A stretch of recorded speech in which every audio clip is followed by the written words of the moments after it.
José Gabriel Condorcanqui Noguera, más conocido como José Gabriel Túpac Amaru, que en quechua significa serpiente resplandeciente, nació en 1738 en Surimana, provincia de Tinta, obispado del Cusco. Descendiente directo de la estirpe real de los incas, fue tataranieto de Juana Pilco, quien fuera hija del último soberano inca Túpac Amaru I, ejecutado por los españoles en el siglo XVI. José Gabriel Condorcanqui desarrolló sus estudios en el Colegio San Francisco de Borja, al cual accedía la élite indígena. De acuerdo a investigaciones, era un personaje adinerado que hereda la muerte de su padre, el curacazgo de Surimana, Tungazuca y Pampamarca, dedicándose al comercio y siendo dueño de una recua de más de un centenar de mulas. Dominó idiomas como el quechua, el castellano y hasta el latín, vistiendo además durante determinado tiempo con refinadas prendas de uso hispano que su altiva economía le permitía adquirir. Le fue bien en los negocios, en la minería y en las tierras, llegando a ser marqués de Oropesa, título que le concedieran las autoridades españolas. En este punto es importante recalcar que fue una persona educada y culta, resaltando entre sus lecturas los comentarios reales del Inca Garcilaso de la Vega, las 7 partidas de Alfonso el Sabio, las Sagradas Escrituras, el drama quechua Apu Ollantay.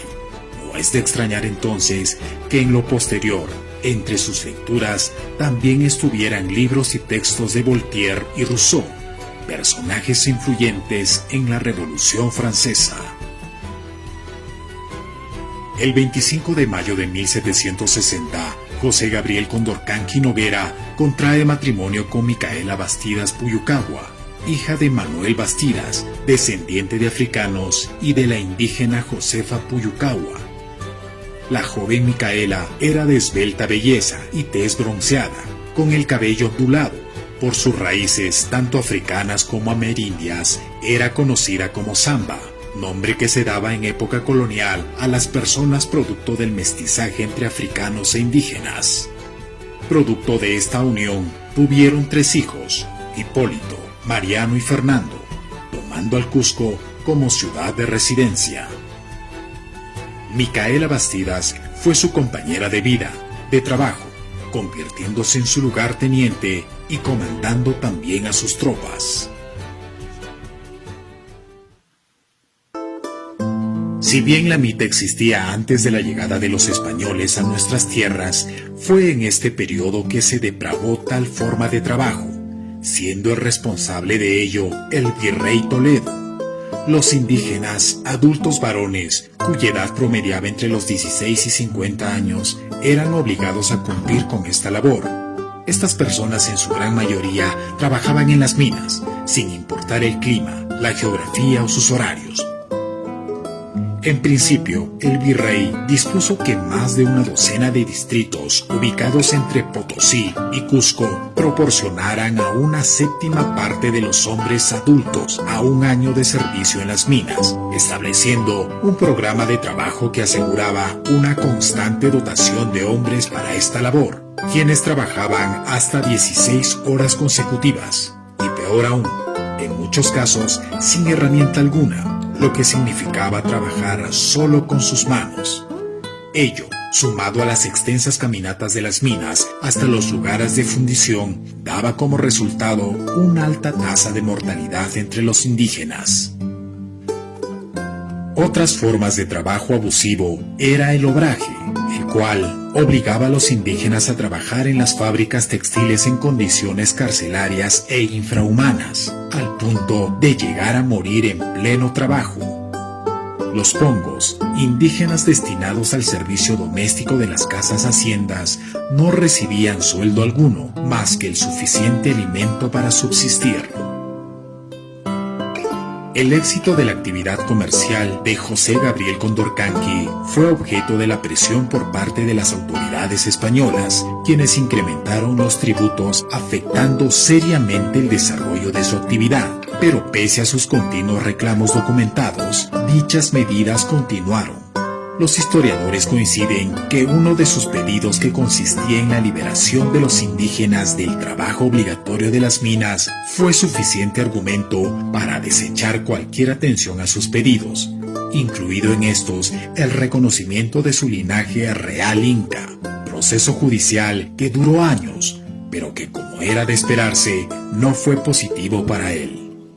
Dichos abusos, sumados al incremento desmesurado de tributos, de alcabalas y aduanas por parte de los corregimientos, engendraron en el caudillo el desazón y descontento frente a la corona española. Frente a todo este escenario social adverso para los indígenas, creado y propiciado por los españoles, y a buen criterio de José Gabriel Condorcanqui, estalló la revolución. No es posible decir que la gesta revolucionaria de Túpac Amaru fue desordenada o carente de estrategia. Muy por el contrario, fue ejecutada de forma sistemática y obedeciendo a una táctica elaborada. Esto se prueba en la insistencia del caudillo en demostrar a obispos tanto de Cusco como de La Paz, como a funcionarios de esa época, de la crítica y terrible situación en la que se encontraban los indígenas a causa de los abusos laborales.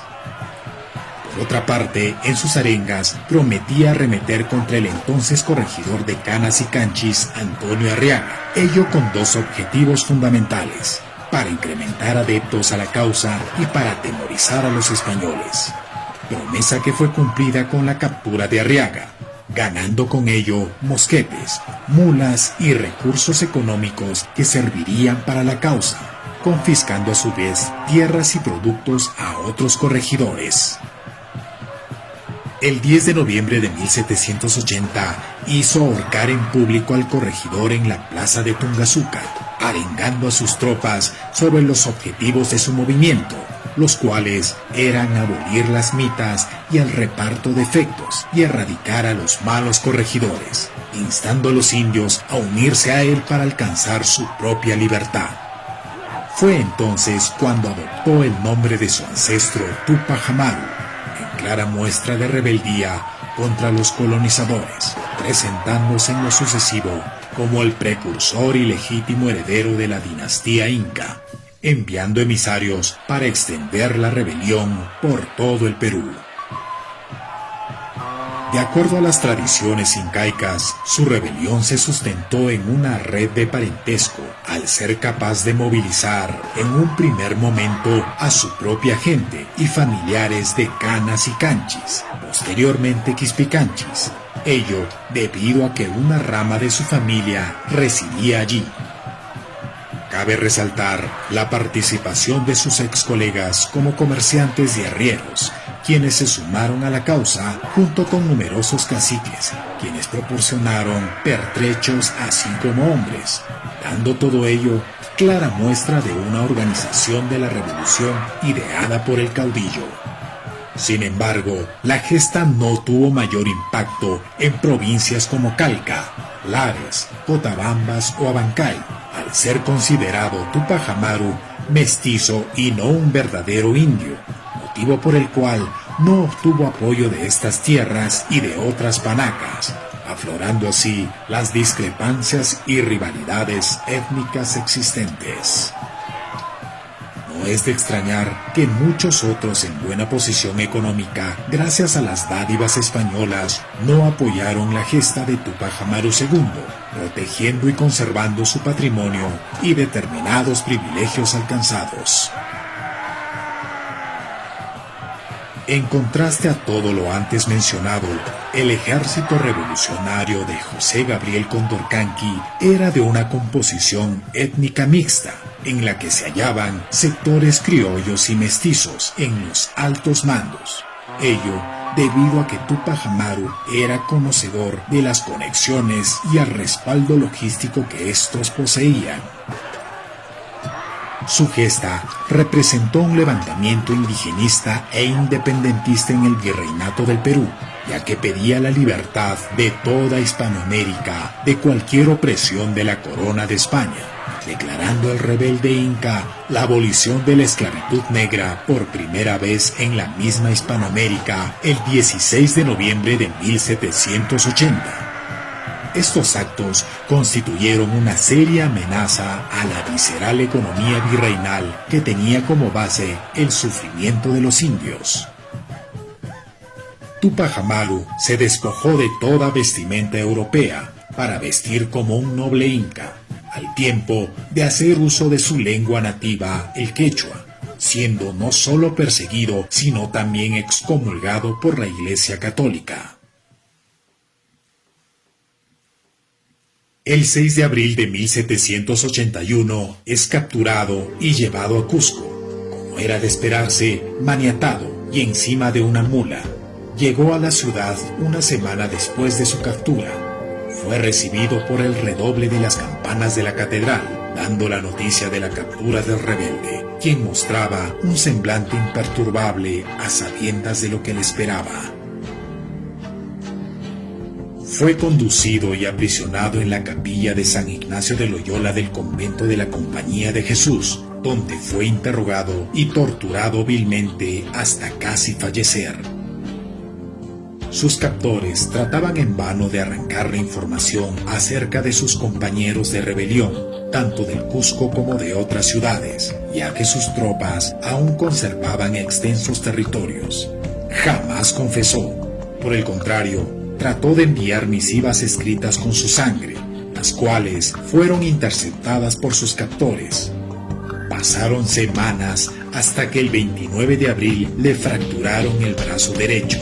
Esto como resultado de las constantes torturas a las que era sometido. Frente a José Antonio de Areche, autoridad del interrogatorio y ejecución, enviado por el rey Carlos III de España, y frente a sus promesas de clemencia a cambio de delatar a sus compañeros, el caudillo respondió: «Solamente tú y yo somos culpables, tú por oprimir a mi pueblo y yo por tratar de libertarlo de semejante tiranía.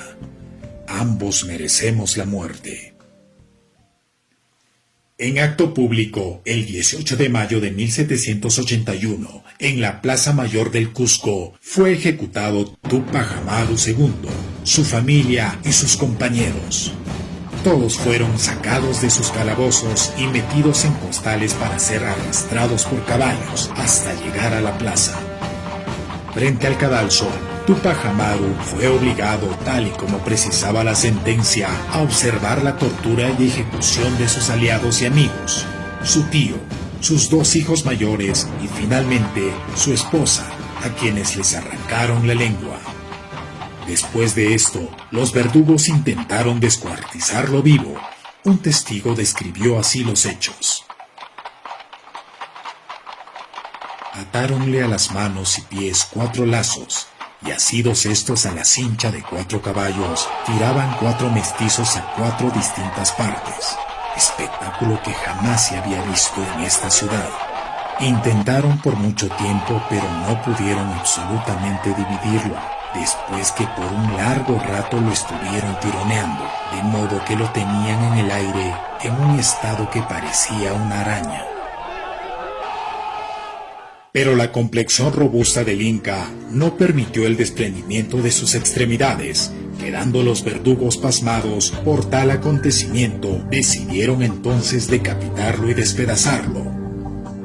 En el documento español, distribución de los cuerpos o sus partes de los 9 reos principales de la rebelión, ajusticiados en la plaza de Cusco el 18 de mayo de 1781, reza que la cabeza del caudillo fue colocada en una lanza y exhibida en Cusco y Tinta, sus brazos en Tungazuca y Carabaya y sus piernas en Libitaca, hoy provincia de Chumbivilcas, y en Santa Rosa, hoy provincia de Melgar, Puno.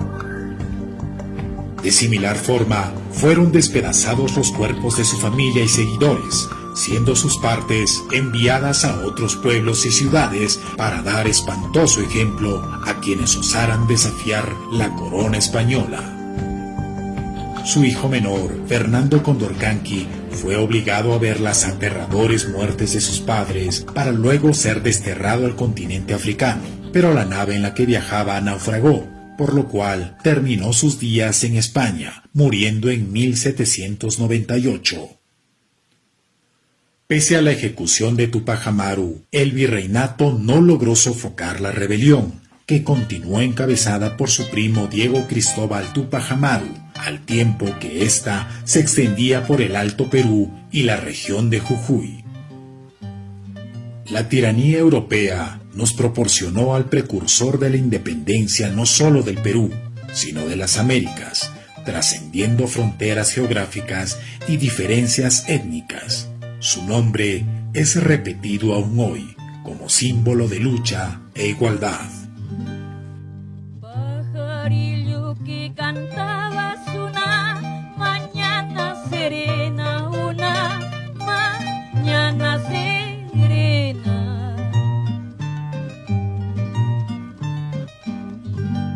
A unos le aumentas la dicha y a mí me aumentas las penas y a mí me aumentas las penas.